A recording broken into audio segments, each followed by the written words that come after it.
নতুন বছর উপলক্ষে সবাই ঘুরতে গেছে, তাই আমরাও বেরিয়ে পড়েছি ঘুরতে। আমরা নতুন বছর উপলক্ষে চলে গেছিলাম জাপানির ফরেস্টে। জাপানিজ ফরেস্টে কিন্তু অনেক কিছু দেখার মতো আছে। ফার্স্টে গেট ওপেন করে দেখতে পেলাম এখানে বুদ্ধদেব রয়েছে। জাপানের মানুষরা অনেক বেশি বুদ্ধদেবকে মেনে থাকে, তাই এখানে ফার্স্টে গেট ওপেন করার সঙ্গে সঙ্গে এনাকে দেখতে পেলাম। এনার মূর্তিটা অনেকটা বেশি বড় ছিল।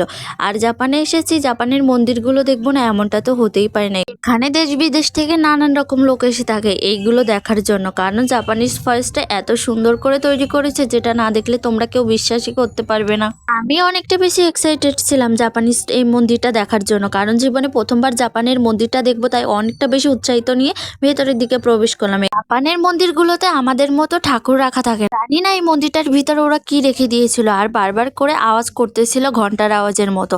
তারপর মন্দিরটা দেখার পরে আমরা ওখান থেকে বেরিয়ে এসেছি। মন্দিরের আশেপাশে আজকে অনেকটা বেশি ভিড় ছিল, তাই অনেক লোকে এসে এখানে ফটো ক্লিকও করতেছিল। আমরা এখানে সামান্য কিছু ক্লিপ নিয়েছি। এখানে সব থেকে বড় কথা ছিল যে জাপানিজ খাবার দাবারের এই খাবার দাবারগুলো এতটা বেশি দামি ছিল, যেটা আমাদের এখানে নর্মাল দামের থেকে অনেকটা বেশি ছিল। আমরা যে চাটা বাইরে থেকে সামান্য 5 টাকা দিয়ে কিনে খাই, সেই চাটা এখানে 20 টাকা করে দিচ্ছিল। আর সামান্য এই ছোট্ট একটা পাউরুটি দিয়ে যে বার্গারটা ছিল, এটা কিন্তু 50 টাকা দাম ছিল। তারপরে দেখো তোমাদের এখানে কিছু জাপানিজ ফলের সঙ্গে পরিচিতি করাবো। জীবনে কখনো আমি কিন্তু লাল সুপারি দেখিনি, কিন্তু এখানে আবার লাল সুপারি গাছও ছিল। সঙ্গে তোমাদেরকেও দেখানোর চেষ্টা করছি।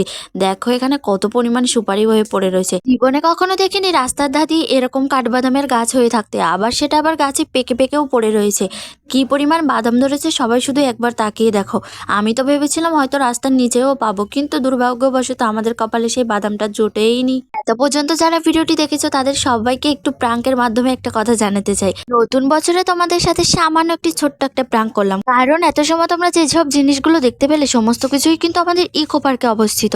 আমরা যেহেতু জাপানে গিয়ে এসব কিছু দেখতে পারবো না, তাই আমাদের কলকাতার ইকো পার্কেই কিন্তু সুন্দর করে আয়োজন করে রেখেছে এই জাপানিজ ফরেস্টে, যেখানে গেলে আমরা জাপানের অনেক কিছু দেখতে পারবো। এখানে শুধুমাত্র জাপানেরই নয়, চীনেরও কিন্তু অনেক কিছু এখানে রাখা আছে।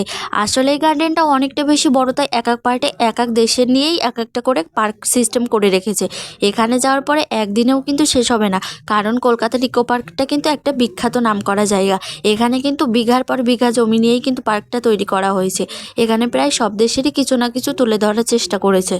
এখন যেহেতু শীতের সময়, তাই পার্কে গেলে কিন্তু ফুল দেখতে পারবো না, এটা তো হতেই পারে না। এখানে কিন্তু হাজার রকমের ফুলের গাছ ছিল। আমার মনে হয় না কেউ এমন আছে যে ফুল দেখতে ভালোবাসে না, কিন্তু এই ফুলের গাছগুলোতে এত পরিমাণে রয়েছে কালারের ফুল হয়ে থাকে, এটা আমি প্রথম দেখলাম।